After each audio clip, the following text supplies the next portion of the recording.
Terima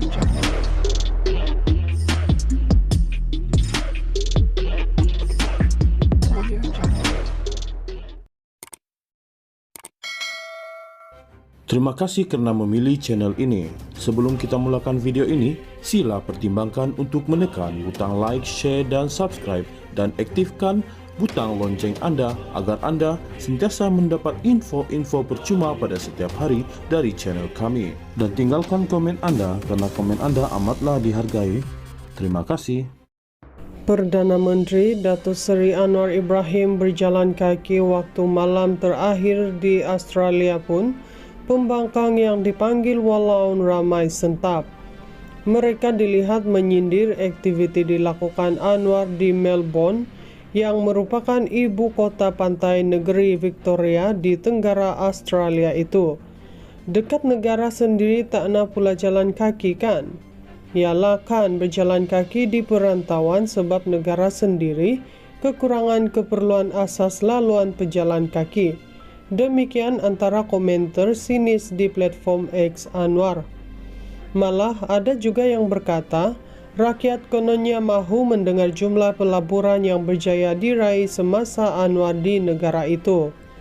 Padahal beberapa syarikat Australia pada 5 Mac lalu sudah pun menyatakan hasrat kepada Malaysia untuk meneruskan pelaburan sebanyak RM24.5 bilion. Rakyat nak dengar apa yang telah dicapai dari segi pelaburan semasa di Australia, bukan nak tahu pasal berjalan kaki di tepi sungai. Tulis Zaidil @ketam47 pula menerusi laman X rasmi Perdana Menteri. Terdahulu Anwar 76 memberitahu beliau berjalan kaki di sekitar Sungai Yarra yang ikonik bagi Melbourne dengan panjang 242 km. Malam terakhir di Melbourne, saya dan Tengku Zafrul menggunakan kesempatan yang ada dengan berjalan kaki di sekitar Sungai Yarra selepas selesai tugasan rasmi. Terima kasih Melbourne, sampai jumpa lagi, kata Anwar yang juga Menteri Kewangan. Dalam sidang media hari kedua lawatan Anwar ke Australia pada 5 Mac lalu, beliau memberitahu telah dapat mengadakan pertemuan dengan pengurus utama 20 syarikat terbesar. Jelasnya, pertemuan itu termasuk 18 syarikat dan beberapa pengimport utama, serta pelabur dengan jumlah keseluruhan yang memohon keizinan untuk meneruskan pelaburan mencecah RM24.5 bilion.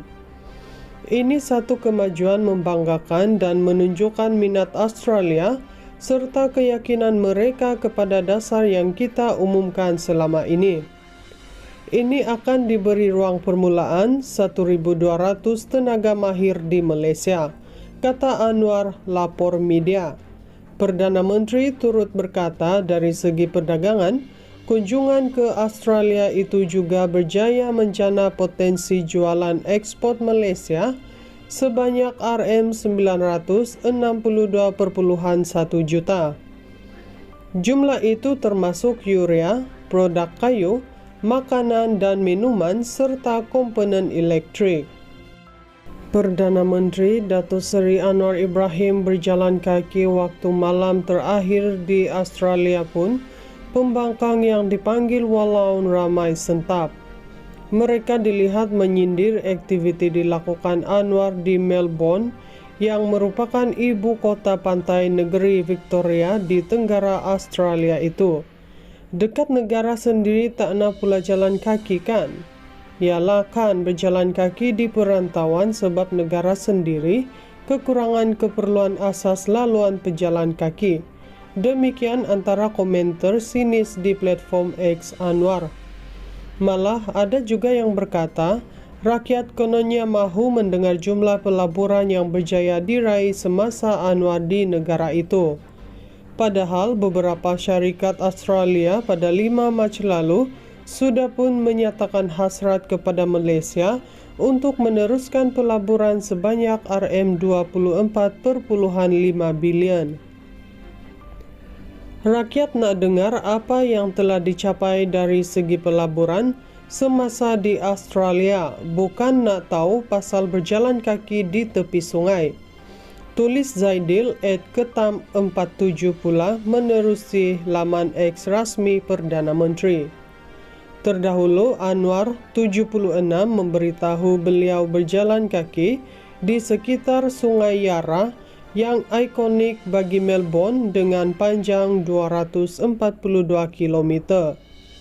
Malam terakhir di Melbourne, saya dan Tengku Zafrul menggunakan kesempatan yang ada dengan berjalan kaki di sekitar Sungai Yarra selepas selesai tugasan rasmi. Terima kasih Melbourne, sampai jumpa lagi, kata Anwar yang juga Menteri Kewangan. Dalam sidang media hari kedua lawatan Anwar ke Australia pada 5 Mac lalu, beliau memberitahu telah dapat mengadakan pertemuan dengan pengurus utama 20 syarikat terbesar. Jelasnya, pertemuan itu termasuk 18 syarikat dan beberapa pengimport utama, serta pelabur dengan jumlah keseluruhan yang memohon keizinan untuk meneruskan pelaburan mencecah RM24.5 bilion. Ini satu kemajuan membanggakan dan menunjukkan minat Australia serta keyakinan mereka kepada dasar yang kita umumkan selama ini. Ini akan diberi ruang permulaan 1.200 tenaga mahir di Malaysia, kata Anwar, lapor media. Perdana Menteri turut berkata dari segi perdagangan, kunjungan ke Australia itu juga berjaya menjana potensi jualan ekspor Malaysia sebanyak RM962.1 juta. Jumlah itu termasuk urea, produk kayu, makanan dan minuman serta komponen elektrik.